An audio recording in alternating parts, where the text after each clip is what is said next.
Hello friends, ఈరోజు మనం Indian పాలిటీలో writs గురించి తెలుసుకుందాము.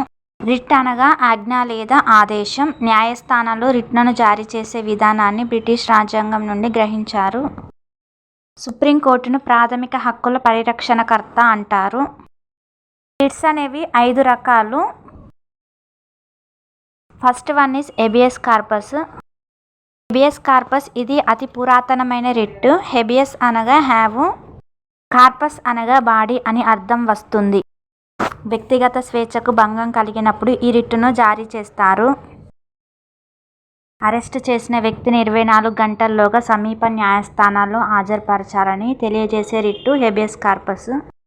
దీనిని ఉదారమైన రిట్టు అని వ్యక్తిగత స్వేచ్ఛ పరిరక్షణ సాధనంగా వ్యవహరిస్తారు. ఈ రిట్ను ప్రభుత్వ సంస్థలు, ప్రైవేట్ వ్యక్తులపై జారీ చేయవచ్చు. ఈ రిట్ను రాష్ట్రపతి, గవర్నర్, విదేశీ రాయబారులపై జారీ చేయరాదు.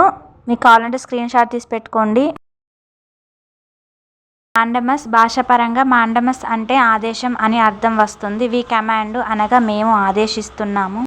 రిట్టు సుప్రీంకోర్టు లేదా హైకోర్టు జారీ చేసే అత్యున్నతమైన కమాండ్గా చెప్పవచ్చు. విధిని సరిగా నిర్వహించమని ప్రభుత్వాధికారికి న్యాయస్థానాలు జారీ చేసే ఆజ్ఞ. ఈ రిట్టును కేవలం ప్రభుత్వ ఉద్యోగులు మరియు సంస్థల మీద మాత్రమే జారీ చేస్తారు. ఈ రిట్టును రాష్ట్రపతి, గవర్నర్, విదేశీ రాయబారులు, ప్రైవేట్ వ్యక్తులపై జారీ చేయరాదు.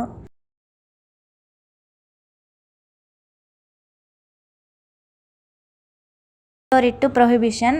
భాషాపరంగా ప్రొహిబిషన్ అనగా నిషేధించడం అని అర్థం. ఏదైనా దిగువ కోర్టు లేదా ట్రిబ్యునల్ తమ పరిధిని అతిక్రమించి కేసులు విచారిస్తున్నప్పుడు ఆ విచారణకు తదుపరి ఆదేశాల వరకు ఆపివేయమని కోర్టు ఆదేశిస్తుంది. ఈ రిట్టు ముఖ్య ఉద్దేశం దిగువ కోర్టులు తమ పరిధులను అతిక్రమించకుండా నిరోధించడం. ప్రొహిబిషన్ న్యాయ సంస్థలకు మాత్రమే వర్తిస్తుంది. పరిపాలనా సంస్థలకు, చట్ట సంస్థలకు వర్తించదు. Fourth writ కోవారెంటో. భాషాపరంగా దీన్ని బైవాట్ వారెంటు అంటారు. అనగా ఏ అధికారం చేత ప్రశ్నించడం అని అంటారు. ప్రజా సంబంధమైన పదవులలోకి అక్రమంగా ప్రవేశించిన లేదా ప్రజా పదవులను దుర్వినియోగపరిచిన పదవిలో ఉన్న వ్యక్తి తాను ఆ పదవిలో కొనసాగడానికి చట్టబద్ధంగా ఉన్న అధికారాన్ని న్యాయస్థానాలు ప్రశ్నిస్తాయి. చట్టబద్ధత లేకపోతే ఆ పదవి నుంచి వెంటనే తొలగిపోమ్మని కూడా ఆదేశిస్తాయి. ఈ రిట్టు ప్రధాన ఉద్దేశం ఏంటంటే ప్రజా పదవుల దుర్వినియోగాన్ని అరికట్టడం. ఈ కోవారెంటో రిట్టు ఉద్దేశం. Last writ certiorari.